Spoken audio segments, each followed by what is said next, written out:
Day 13 ng impeachment trial ni Vice President Sara Duterte.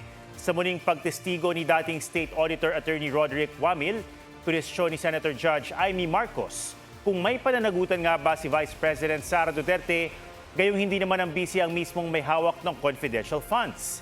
May report si Joseph Moro. Tinanong ni Senator Judge Amy Marcos at dating State Auditor Attorney Roderick Wamil kung may pananagutan nga ba si Vice President Sara Duterte sa hindi wastong pag-liquidate ng confidential funds ng OVP at DepEd. Nauna kasing sinabi ni Wamil na batay sa panuntunan ng COA, ipinagpapalagay na nagamit ang pera sa personal na bagay kung hindi ito na-liquidate ng maayos. Ang liwaliwanag na hindi naman si Vice President ang payee. Hindi naman sinasabi na nasa kanya yung pera. Ang liwanag sa inyong joint circular that the Special Disbursing Officer is the one who was designated by the head of agency to have custody, di ba? And in the case of the OVP, si Acosta yon. In the case of DepEd, hindi ba si Fajarda yon? That is not entirely correct po, Your Honor. Because under the joint circular, it shall be the responsibility of the head of the agency first to approve yung cash advance.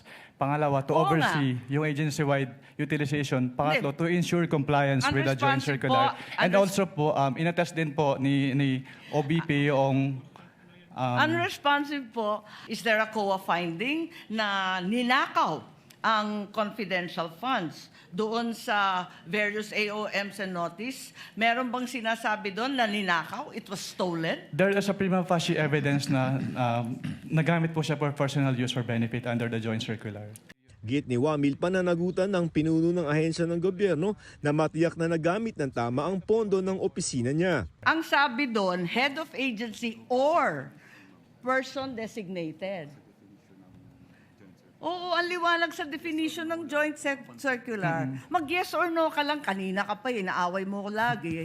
Sorry po, Your Honor.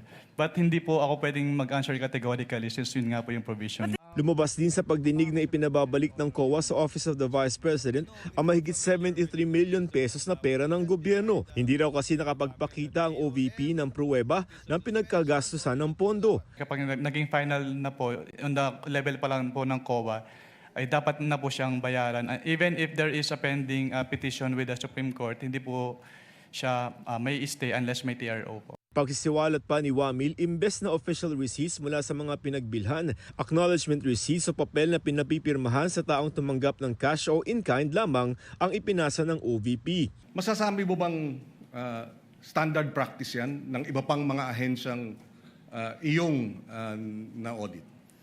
Hindi ko po siya masasabing in standard practice since ito po yung kauna-unahang beses na puro AR po yung sinamit sa amin.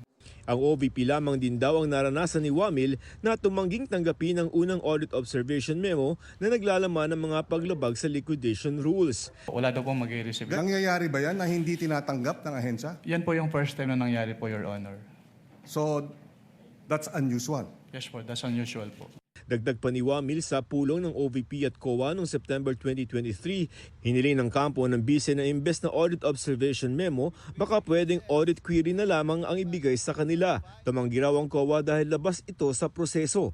Kasama niya sa pulong na yon ang Defense Counsel ngayon ng BICE na si Attorney Michael Poa. Hindi po pa conflict of interest yun para siya ay mag-represent dito ngayon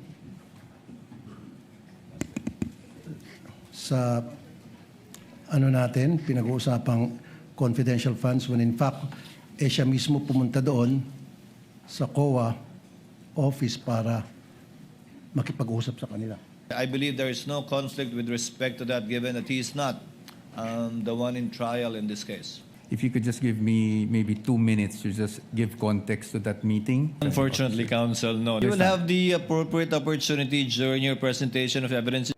Natanong naman ng GMA News si Atty. Poa kung hiniling ba talaga nila sa COA na magkaroon ng audit query. Wala namang masamang nangyari doon and nabanggit ko na rin kahapon that it was actually COA ICFAO that asked for that meeting. Nasabi naman ng testigo that we were just there to clarify guidelines. So syempre ang posisyon namin kung kaklarify lang naman yung guidelines, bakit hindi audit query, 'di ba? Ang gawin nila. Pinagbigyan naman ng Senate Impeachment Court ang hiling ng prosekusyon na bigyan ng judicial notice ang mga pagdinig sa Kamara na naging basihan ng Articles of Impeachment laban sa bise. Ibig sabihin, tatanggapin na ng Korte bilang fact ang mga lumabas sa pagdinig ng Quad Committee at House Justice Committee noon at hindi na kailangang patunayan pa.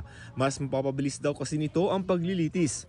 Pagkontra ng depensa, hindi ito dapat otomatikong gawing ebidensya sa Senate Impeachment Court. Dapat din umunong bigyan ng pagkakataon ng kampo ng bise na i-cross-examine ang mga nasa likod ng ebidensya gaya na video recordings at committee reports. They remain assertions that must be proven by evidence.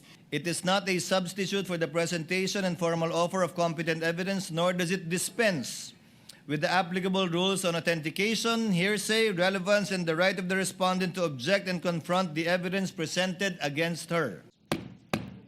Joseph Morong, GMA News.